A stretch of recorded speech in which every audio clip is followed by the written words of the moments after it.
This week on the BackTable podcast. I think, again, going back to that attention to detail, history is so important. The pathology is very, very important. Read every line. If you've got a high-grade TA, but you have the tiny little, pathology report that says you have a 1 by 2 millimeter piece of tissue, that's not a TURBT, that's just a bladder biopsy. It's things like that. I think you just need to spend extra time with the bladder cancer patients. They really deserve the attention because it matters. And I think in some cases, it's a life and death type of fork in the road when you make these decisions.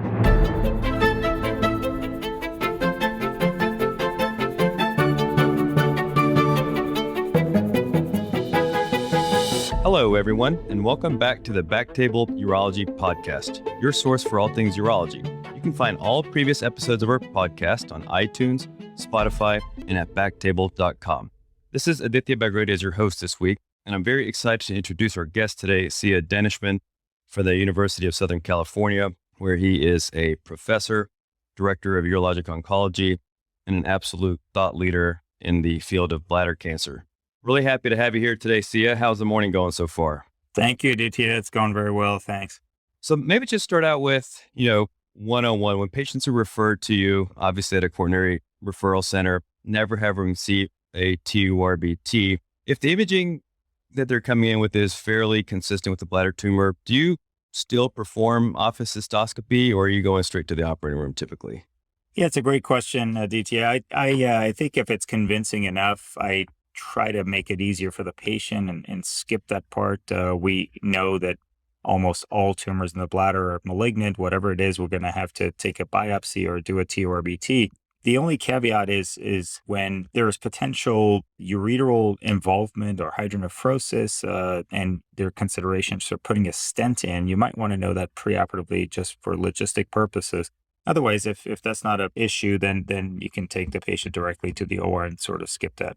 Yeah, so stents versus Pcns, if patients are coming in with, bulky tumors, do you have a preference here? Yes, I do. And I prefer to put in PCNs because there's some evidence that the upper tract recurrence rates are slightly higher when you put in stents. I don't think that's been corroborated with multiple studies, but at least a few showing higher upper tract recurrences. Also, it gives you the chance to really resect as much of the tumor in the bladder as possible, not having to worry about the ureteral orifice and making sure you're going to be able to find it to stent it. So yeah, I prefer it if possible. Yeah, I think that's exactly how I feel. I feel like there's emerging literature very similar, like stents after ureteroscopic biopsies and so forth for upper tract cancer that suggest, higher rates of recurrence when you essentially open up that typically one-way valve. Are you starting to use MRIs of the bladder at all in your practice? Actually, interesting you mentioned that. I did a study a long time ago using MRIs, sort of dynamic contrast enhanced MRIs for bladder. I did about 137 of them consecutively. And in some instances, it is helpful, but our study did not show it's any better than CT in discerning the sort of stage difference between a T2 and a T3. It's helpful, I think, when you have prior radiation or you can't use contrast, IV contrast in CT scans, where there's question of seminal vesicle involvement or prostatic involvement. MRI does have a better sort of tissue delineation there. But otherwise, trying to differentiate between a T2 and a T3, I don't think it offers any additional information.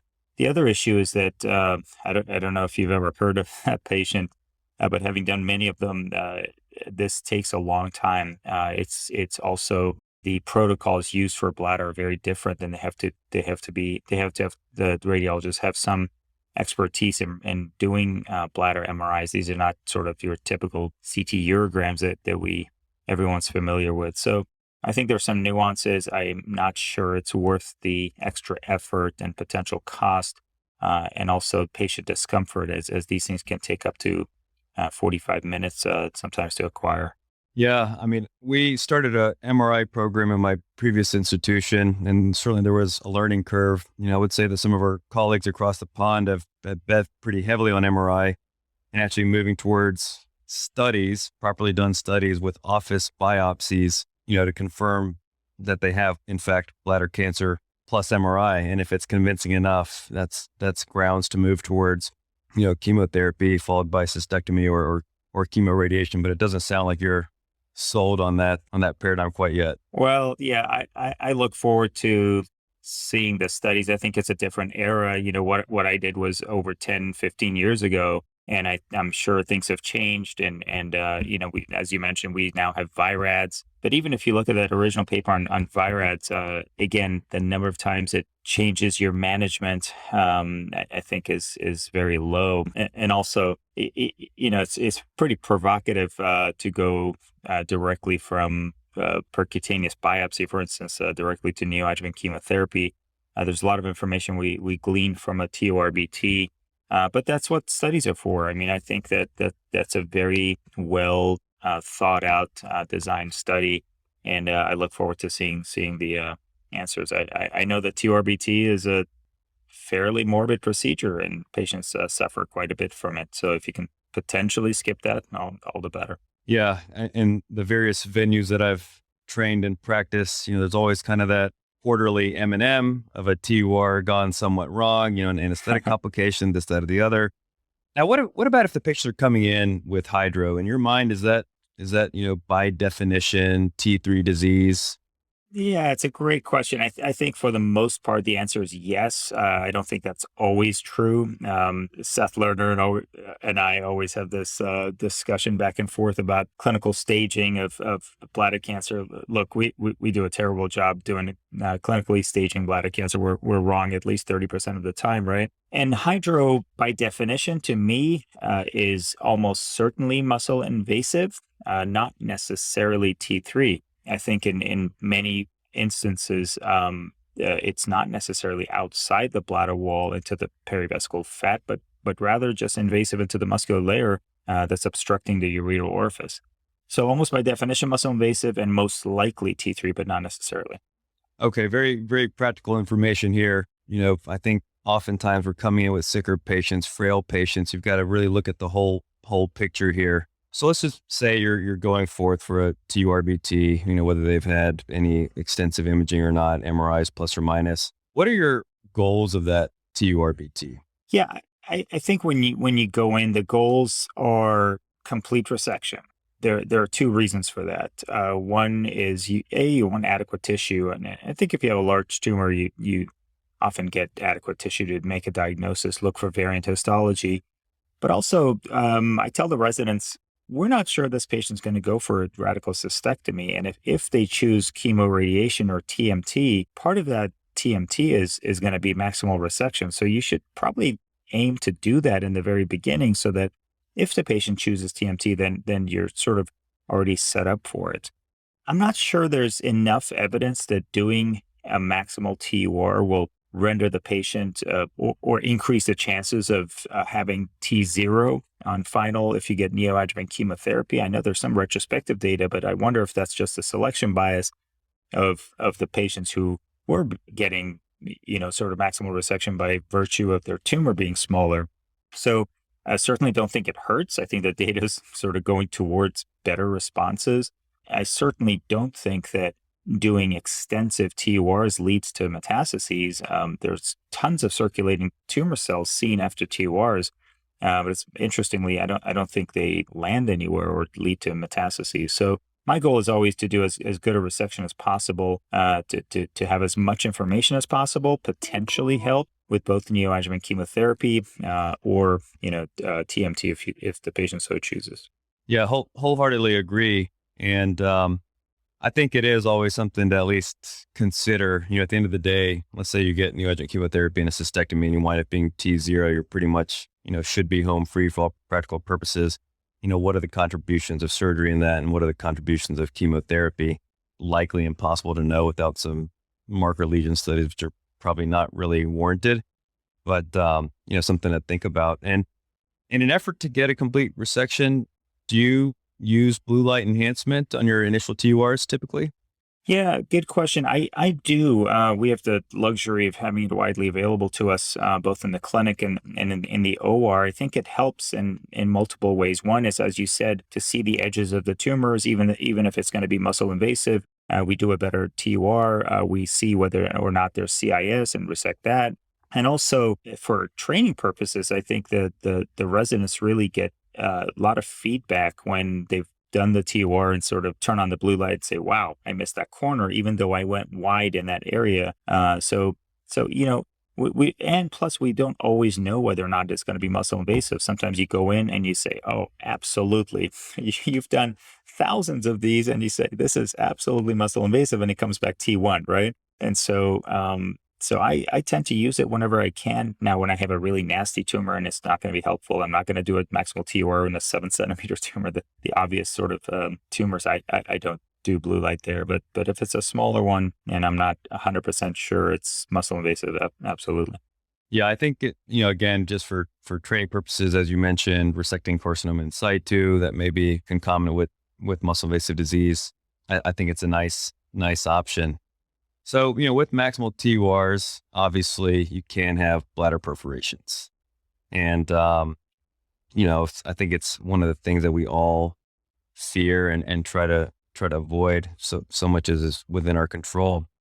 Of course, we could talk about this at length, but general kind of thoughts on how bladder perforation impacts your management. Let's just, broadly put it in non-muscle invasive and muscle invasive scenarios.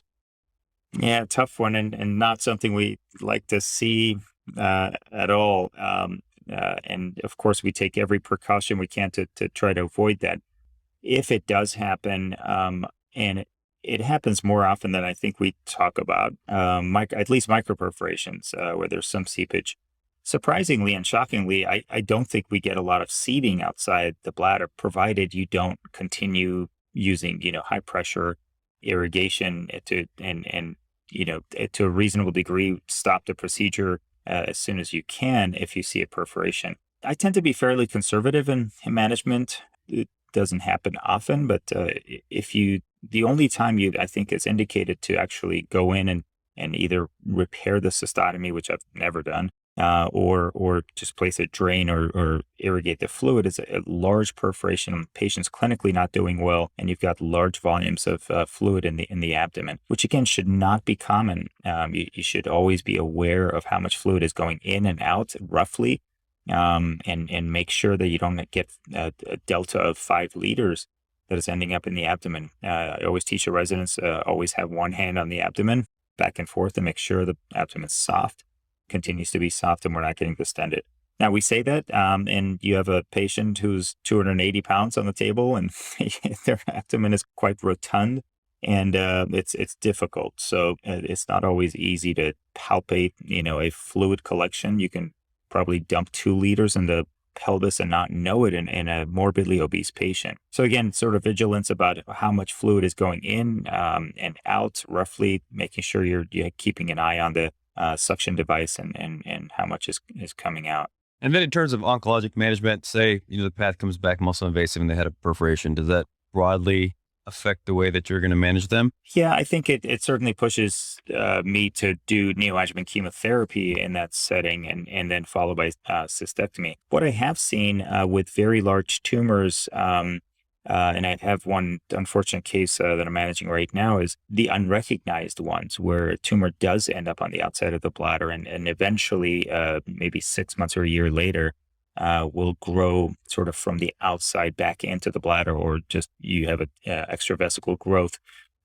This was the current case I have is with a non-muscle invasive patient who really had nothing going on in the bladder. Meanwhile, this tumor was growing on the outside from a TUR from 2 years prior, and had vigilant follow-up. Yeah, certainly, again, systemic therapy followed by cystectomy to make sure remove all the surrounding tissue that may have been affected. Okay, so now that, let's just say that we've confirmed muscle invasive bladder cancer and haven't ruptured the bladder. Staging, CT scan, chest, abdomen, pelvis, PET scans, any strong preferences one way or the other? Yeah, my strong preference is for a well-performed CT chest, abdomen, pelvis with IV contrast. Gives you all the information you need to know. PET scans are usually not additionally helpful. You have too many false positives and too many false negatives. The only The only time would be at an indeterminate lung nodule. You're not sure before cystectomy. It doesn't make sense. The patient has T2, no lymph nodes, and suddenly is a non-smoker, for instance, and has a 8 millimeter, 9 millimeter nodule. Perhaps a PET scan might be helpful in that setting and in reassuring you that if it's negative, that's not a metastasis. But even in that setting, I try to go for biopsy rather than a PET scan because that'll give you your definitive answer. Or just benefit of the doubt and move on with your treatment and see what happens to that lung nodule a few months later. Yeah, I agree. I think, well done CT scan to really understand the anatomy is what I prefer. But, I think there's also maybe some institution specific factors where PET scans preferred one way or the other. So let's talk about suspicious pelvic lymph nodes. Couple of lymph nodes, a centimeter, 1.2, 1.3 centimeters, all confined to the true pelvis. How do you kind of approach that? Typically, we will move on with neoadjuvant chemotherapy, or if the patient's cisplatin ineligible, we'll enroll into a clinical trial and then see what happens to those lymph nodes and sort of retrospectively stage the patient. Most likely they are positive. If you've got this random lymph node in the obturator fossa or between the external iliacs and common iliacs, those are most likely positive. A lot of times you cannot biopsy these. They're right between the vessels. And so I'm not a big fan of biopsy, which puts you at a little bit of a impasse, and you have to clinically stage the patients according to what you see. Yeah, the answer I think is most likely if you have muscle-invasive disease, you're going to move on to neoadjuvant therapy and then assess those nodes. If they get smaller, then most likely they were involved. I prefer doing a cystectomy on those patients rather than chemoradiation because you really want to know the status of the nodes and remove all potential sites of disease. And what you generally do, say 4 cycles of induction chemotherapy, restage, and then an additional 2, or any modification to the regimens? No, I don't think there's, we just do the 4 of neoadjuvant cisplatin-based chemotherapy, surgery, and then assess sort of what's left behind. In the past, I think if you had residual T3 or N+ disease after neoadjuvant therapy, we were accruing to the Ambassador trial and the adjuvant Pembro trials. But now with Checkmate 274, having reported a disease-free survival benefit, I think more patients are now being considered for adjuvant immunotherapy with nivolumab based on that trial. Absolutely. And let's spend a few minutes talking about variant histologies that are oftentimes encountered. I feel like this is something that can be confusing. And maybe we'll just kind of run through the gamut and, get a quick neoadjuvant chemotherapy, yes or no. How about a pure squamous? You're tying my hands. Can I say it depends, or is this a move on, yes or no? No, absolutely no. I'd love to hear your kind of thought process here. 100%. Okay, sorry to make it complicated, but I think squamous is difficult because if I have a small tumor and it's pure squamous, I may skip the neoadjuvant chemotherapy and go straight to surgery and consider adjuvant radiation therapy. If I have a very bulky tumor, then I do try to use neoadjuvant chemotherapy or refer to, and these are, I think, case-by-case basis, discussion at tumor boards and seeing what we can do. But cisplatin is effective in some squames, but not all. So I think it depends. I think the Egyptians have some data on other regimens being effective as well, but those are perhaps different than the squamous cells that we see in the U.S. So I'll go with a maybe on that one. Is that okay? No, totally. I wholeheartedly agree. I mean, you can read the Egyptian literature and it seems like it behaves a little bit more indolently, a bit of a different disease state than, the pure squamous, which are, admittedly very uncommon here, but it resonates. And then, for the sake of completeness, if it's urothelial NOS with squamous differentiation, is that going to be a chemo candidate typically in your hands? If it's what? If it's primarily urothelial NOS garden variety with squamous differentiation. Absolutely. That's a yes. Okay, fantastic. What about adenos? That's a no on that. Yeah, whether urachal or non-urachal, start out with surgery, get the histology, and exactly take it from there. Do you do endoscopies, upper, lower, and so forth in patients with adenos to rule out any other primary?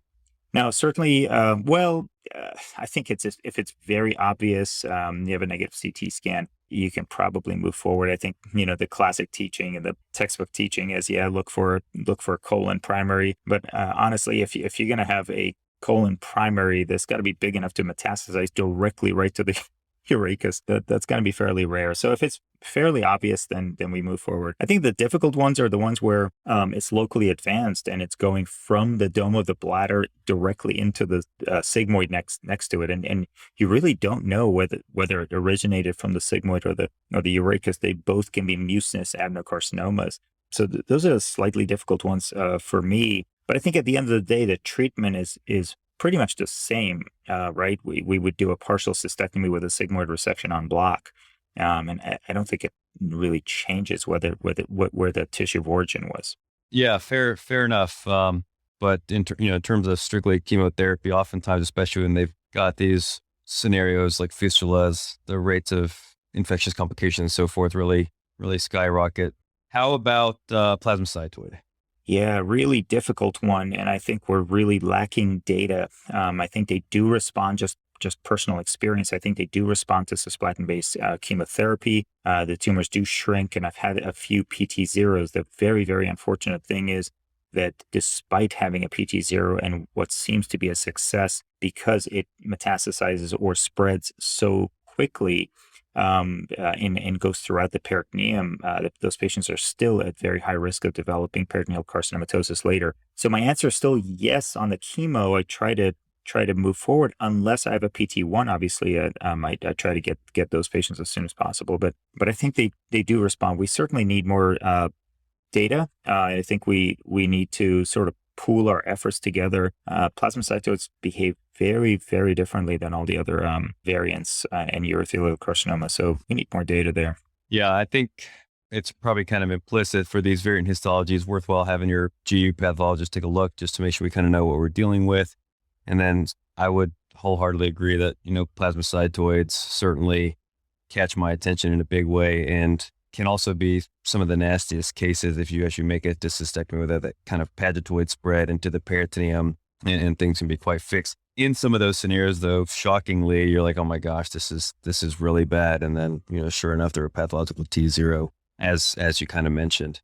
Well, I kind of like, not to oversimplify, but for the sake of time, perhaps, if it's urothelial with some degree of variant differentiation, still stay fairly aggressive with chemotherapy, squamous and adenos being kind of the outliers. If they're pure squamous, pure adeno, it is case by case, as you mentioned, but those are ones where I feel like moving straight forward to definitive therapy makes more sense. And does variant histology impact your counseling for surgery versus radiation? Yeah, great question. And I think most of the data, as you know, stems from, in the radiation experience, stems from pure urothelial or minor variant histology. Having said that, there is a European Urology article that does include some of the variant histologies, and it seems to be effective, that radiation seems to be effective in those settings as well. But the numbers are very, very small. I remember discussing this with our radiation oncologist. Said, "Oh yeah, it works in nested variant." And I said, "Well, look at this table. There's one nested variant published in the entire literature here. We can't make determinations." So yet to be seen. I think they're probably not ideally suited for radiation because of lack of data. These cases are rare, but what really impacts my decision is having variant histology in high-grade T1.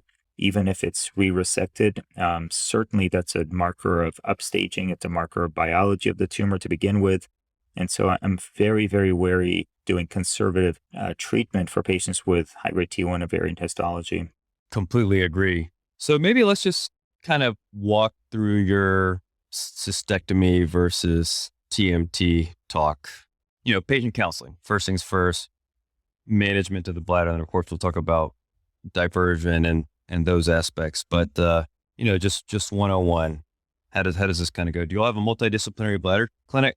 We don't have a clinic, a multi-D clinic for bladder cancer. We do, however, have a very close-knit group, and we have very, very busy clinics. So I think it really comes down to the urologist to describe all this. to the patient, and sort of just like we discussed neoadjuvant chemotherapy, I think we're sort of the first stop in making these big decisions of where the patient's going to go. Look, I think I've matured through the years, and what we used to think, many years ago as surgery was better than chemoradiation. You see the data over and over again, whether it's from Toronto, from Mass General, or from Europe, specifically England, that TMT is effective. However, there are a lot of sort of limitations and or selection biases in these studies that have to be acknowledged. I think it works best in a patient with muscle-invasive disease, T2 to T3, N0, at most unilateral hydro, and the patient being able to tolerate and come back for the maximal resection and the radiation and the chemotherapy. There's a lot involved, and I think there's so many limitations. CIS is the other one. If you have extensive CIS, they're not an ideal candidate.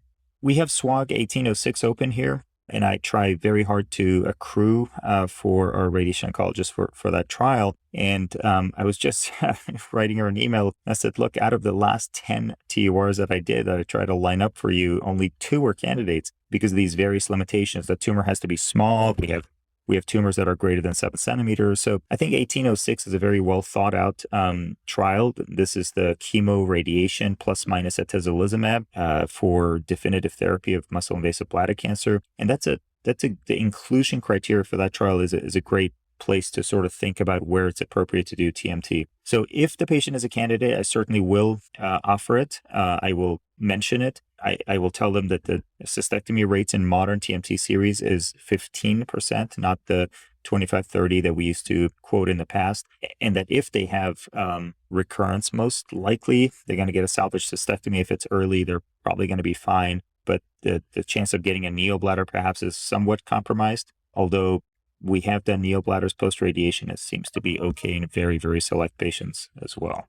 Okay, so I think it sounds like a pretty fair and balanced discussion. And it's funny, Sia, the more people I kind of talk to that have some perspective on things, whether it's prostate artery embolization for BPH, I feel like most people kind of are able to step back and say, you know what, there's a lot of good options out there. There's good non-surgical options, so to speak, out there. And, I kind of hear that coming across. I think even in my relatively short career, recognizing that there's, plenty of good options for patients, and the fact that there's not one perfect one for everybody, tells us something. Are you calling me mature, Aditya? I'm calling you wise, Sia. You're aging well. I'm calling you wise. It's totally intended to be a compliment. Okay, so I agree. I think a fair, balanced discussion, and there's so much coming in, so many things to consider. Patients coming in at long distances, as you mentioned. The coordination of medical oncology, radiation oncology, urology is not trivial, et cetera. You kind of make a decision one way or the other. We also don't have a formal multi-D bladder program here, but, it's text exchanges, cell phone calls, direct communication, and really trying to get the patient through this. So let's talk, about the fun part about this, surgery now. And, for the sake of kind of keeping it focused, we'll stick to oncologic principles and maybe leave it as open versus robotic should be whatever the surgeon is most comfortable with and able to execute using sound oncological principles. Is that fair? Absolutely. Totally agree. And then had a couple of really nice sessions with Angie Smith on kind of perioperative and preoperative optimization. So we won't spend a lot of time on, kind of nutrition counseling, smoking counseling, exercise counseling, ERAS type of things. But, just kind of like jumping on into it, what are the kind of SIA pearls that go to the residents and fellows, when you're sitting there, it's July 2nd and you're about to do your first cystectomy with, the chief or the fellow? It's details. I think it all starts before the operation, knowing the patient really well, what the plan is going forward. Everyone thinks, okay, we're just doing a cystectomy neobladder. It's Monday, and that's what we're doing. But I think devil's in the details. Having said that, I mean, the surgery itself is also regimented in that we always do, fairly wide resection around the bladder. At USC, as you know, we've always, for the past 3 decades, done an extended lymph node dissection up to the IMA until we get the results of the SWOG S1011 to see whether the extended lymph node dissection makes a difference. We continue to do that, except for patients who have CIS only and are BCG refractory. I will do a limited node dissection because the chance of having lymph node metastases is very low. Now, as opposed to our gynecological colleagues and some other colleagues, this is not a lymph node sampling. As you know, this is a complete lymph node dissection because it can be curative. I think some people still mistake this as a diagnostic procedure, but it's absolutely can be therapeutic in a fair number of patients. So, we've had patients with 5, 8 lymph nodes positive, no further systemic therapy, and are cured from their disease. So it is possible. So that means a meticulous lymph node dissection means a complete skeletonization of all the vessels in the involved areas, whether you do a standard or an extended node dissection, taking the pedicles widely. And in males, just quickly, we try to do nerve sparing in most patients who are getting orthotopic diversions. It may help with continence and certainly some preservation of erectile function in those who in whom that's important. So we're doing more and more nerve sparing procedures. What's really changed over the past few years, over the past 10 years maybe, is the female cystectomy. I always tell everyone that's 8 different operations, whether you've had a hysterectomy in the past or not, whether you're preserving the ovaries, the vagina, the uterus, complete female organ preservation. That all depends on where the tumor is located. We're doing more and more female organ preservation. I really, really caution surgeons, however, doing that to make sure there's not a posterior located tumor that can easily involve the vagina. And so you can preserve all the organs and then leave a positive margin, and that's a death sentence for the patient. So have to be really careful in doing organ preservation in females. More and more, we're realizing removing ovaries really has no impact oncologically. We can certainly leave those behind, but that's been the main difference. And then the meticulous handling of the urethra for orthotopic diversion. I think the less you do, the more preservation of continence, particularly in women, not taking down any of the periurethral sort of support structures, and making sure you have preservation of all that endopelvic fascia and periurethral sort of support structures. Fantastic. So, with one question that kind of rose to my mind when you mentioned BCG refractory, do you see patients that have progressed to muscle-invasive disease from high-risk non-muscle invasive disease any different than those presenting with de novo muscle-invasive disease? Yeah, I always thought that they have worse prognosis, and there's some opposing, I think, literature on this. I think the most recent one from MD Anderson or from MSK, I believe, said that if you get neoadjuvant chemotherapy, you're pretty much the same as the other ones. But the numbers get pretty small. I think most of the data suggests that if you progress through to muscle-invasive disease, that you probably have a worse prognosis, which comes into the discussion of high-grade T1 because you have this decision of early cystectomy versus doing conservative therapy with BCG. And the logical thought process is, well, why don't we try BCG first? If it doesn't work, then I'll go to cystectomy. The problem with that thought process is that you could be fine at 3 months, 6 months, 9 months, and then, at a year and a half, suddenly right under your nose, you went from having nothing to suddenly T3 disease. Now you're getting neoadjuvant chemo. Now you have YPT2 disease and maybe a positive lymph node, and you're certainly at a disadvantage. So, yeah, I think the patients who progress, that's why you have to do worse. And that's why you have to pay meticulous attention to those indicators of progression. If you have multifocal disease, if you have, T1 with CIS, that's why we use blue light to be able to really map out the bladder and the pathology as well as we can. Yeah, I mean, it's just something that I've conjectured about, but I guess we could also imagine that just like a low grade tumor can seed, and that's why we give gemcitabine, mitomycin, et cetera. That multiple scrapings, you can have tumors now sitting directly in the muscle layers as your patient that you previously described. The epithelium heals over it, and you've got something growing out the back. And I always tell the residents, whether it's upper tract cancer or whether it's high risk non-muscle invasive cancer, you can't skip out on your axial imaging. You could have something growing right out through the back and feeling quite fine that everything looks good endoscopically. Yeah, I agree. I think that there's some pretty interesting data, maybe some molecular correlates suggesting more or less of a incidence of DNA damage response and progressors versus de novo, but it's probably a little premature to start making any decisions on. And it's a rare enough clinical entity that I think a trial would be a little challenging at this stage.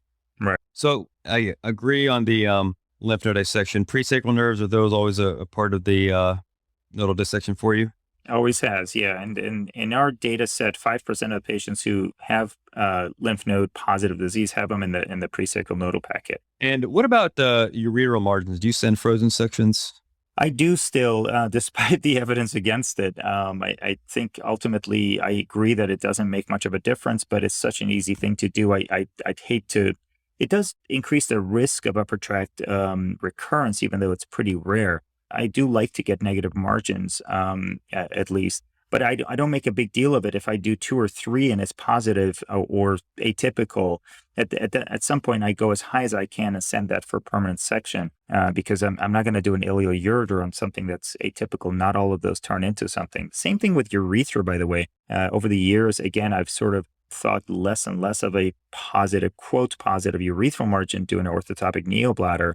Now, I'm not talking about invasive. That is an absolute contraindication. I'm talking about the atypical sort of frozen section, possible CIS type of picture. That will not divert me from doing an orthotopic diversion on that patient. The urethral recurrence rates, even in that setting, are fairly low. It's less than 10%. So, I'll have a conversation with patients, see how badly they want a neobladder. Most of them, once they've made the decision, want it. So, we have done intraurethral BCG for those who have recurred. And I can tell you that in my experience, I've not had to do a urethrectomy for a urethral recurrence in that setting. Most of them have been just de novo, happened to have a urethral recurrence. They had prostatic stromal involvement and later developed a urethral recurrence. Do you ever do prophylactic urethrectomies if you know that they have stromal invasion? No. Yeah, I also think that's of historical interest only. Yes. Kind of combed through the literature early on in my career. When I came across my first one, I was like, yeah, I think that one's gone by the wayside. Yeah. Okay. So, removal wise, we've talked about obviously getting out the bladder and the prostate, nerve sparing when feasible in men. In women, it sounds like gynecologic organ sparing in the appropriate selected patient is a consideration. And that's certainly been my sense as well, that, kind of the Hallstedian pelvic exent is maybe not best for everyone. I certainly saw a fair amount of young female patients, just kind of anecdotally, a lot of them of Hispanic origin in Dallas that, were still interested in having children and so forth. And organ sparing was a part of the armamentarium. And I do think that, you're starting to get into some low incidence scenarios now, organ sparing, female neobladders, and my opinion is those should probably be taking places at centers that do quite a bit of these operations. Any kind of thoughts on centralization for bladder cancer care? Yeah, I think it's absolutely, it's ideal. I think there's plenty of literature out there to suggest that there's less complications, morbidity, mortality is 1/3 at high volume hospitals than lower volume hospitals. But look, it's difficult. I think it's going into a whole other discussion of centralization of expert care, which is oftentimes not possible. In Southern California, and I think you'll see the difficulties here. There's so many of these managed care organizations that just don't allow the patients to go seek expert care, and many of these cystectomies and things are done at low volume centers at low volume providers. And I think honestly, it's a disservice to the patient. These are patients who can be well served in multiple institutions that are around in Southern California and beyond. So I absolutely wholeheartedly agree with the centralization of care for these difficult, complex cases such as bladder cancer. But in reality, especially even when the patient has good insurance, I think the logistics of coming back and forth to a facility that's a few hundred miles away is difficult for bladder cancer. Older patients, mobility issues, ride issues, and the back and forth, and especially the various complications that happen. You'd want the patient here, so these are challenging. Yeah, no, I think they are challenging, and certainly a center like USC, which I think is known for having fairly ultra high rates of neobladders, is going to be kind of a testament to when you're at a place that does a lot of you could say a complicated operation, and maybe you're augmenting of the slight increased bit of, potential for complication with the neobladder. These should be done by people that do a lot of them. So when you're having your kind of diversion talk, what are going to be your, absolute and relative contraindications? And again, not many. Yeah, there's not many. This will be a short conversation. No, look, again, like you said, we do, I think, more neobladders than most around the country. And over the years, I've sort of examined the various contraindications. I told you, we discussed one of them being the positive urethral margin. Certainly an invasive tumor is still a contraindication. The patient age is certainly not a contraindication. I think ECOG status or performance status is more of an indication for choosing one diversion versus another. I do have what I think is a fairly balanced discussion. This is a topic on its own. One of the things I think that when urologists are presenting the urinary diversion options to patients is they'll describe the 3 diversions, but they'll say, yeah, ileoconduit's really simple. You don't have to do anything, and it just comes out. The complications are less. It's a faster surgery. Neobladder is fine, and the gestures and what follows is a negative sort of connotation, and infection rates are higher. It's more complicated. And the patient said, and you have to catheterize yourself, and you'll be leaking. The patient thinks, why do I want that? I say the same thing, but I go into more detail. You might have to catheterize yourself. That rate here at USC is 10 to 15%. We've published on this multiple times.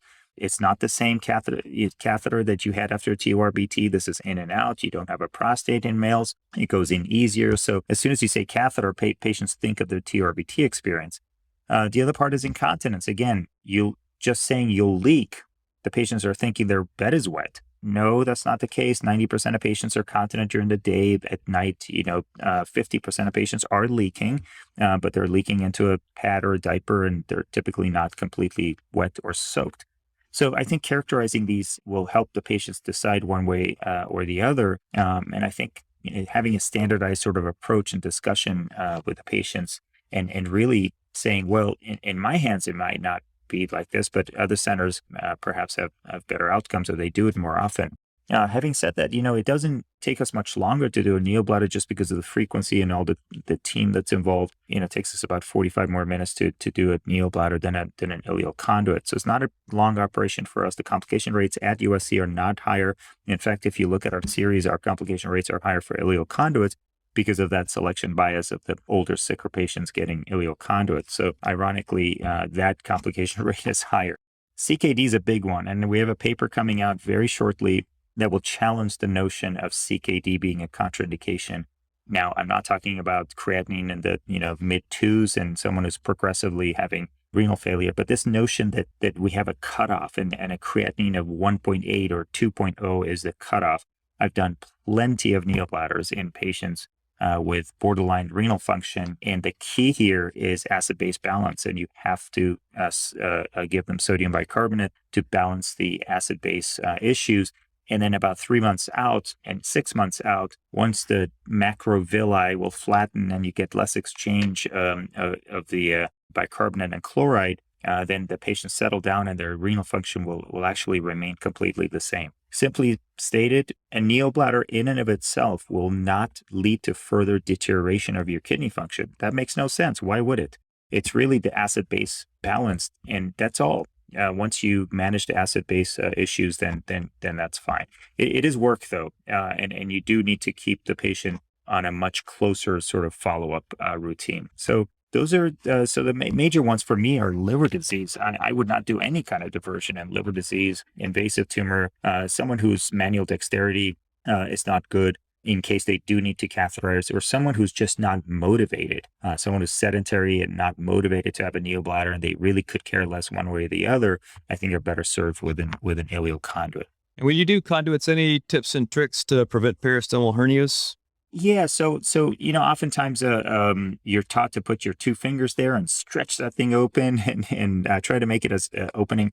And I challenge the residents. I say, show me one case where you have obstruction at the fascial level, and that's, you just never have that. The obstruction is always either at the stomal level or some other process. So don't put 2 fingers. Don't stretch it so much. All you need is enough of an opening for the conduit to get through. That's one. two is, look, it's inevitable. At least 25, maybe up to 50% of patients develop some form of peristomal hernia. My partner, Human Jalada, just finished a randomized trial of a mesh, pre-placing a mesh versus not for prevention of hernias. That's 150 patients, and we await the results. We don't know what the results show. So maybe in the future, that might be something in our armamentarium to prevent these hernias. Having said that, most of them are actually completely asymptomatic. There's something we see on radiographically on CT scans on follow-up, and the patient doesn't even know it or realize it. So rarely is it an actual issue where you need to fix it. Yeah, I think just like you mentioned for the handling of urethra, this is going to be surgical technique. It's going to be, removing a disc of skin, not going crazy, not, mangling the fascia or the musculature as you bring it through, trying to leave some, I try to leave a little bit of mesentery all the way out to the, distalmost end of the conduit as well. Just the little things to really keep that whole apparatus, which is of course what the patient interfaces with daily, well. The other thing is we do a Turnbull stoma as opposed to an end stoma. We've always done a Turnbull, which many are not familiar with. They haven't done it in their training, so they haven't seen it. But a Turnbull really preserves the mesentery to the stoma itself, and I think really decreases the chance of stomal stenosis. We essentially just don't see it. We see all the other complications, and we see peristomal hernias, but we don't see stomal stenosis because of the well-preserved mesentery to the stoma. As we kind of wind down here, cutaneous ureterostomies, ureterosigmoidostomies, do those have a role in your practice at all? Ureterosigs, no. I think unless you want to go back to the early 1900s, but cutaneous ureterostomies, I think, are underused and underappreciated. I think in the proper patient with already dilated ureter, it can be an option, and there are plenty of series out there that are in the number in the hundreds that have adequate follow-up and they do fine.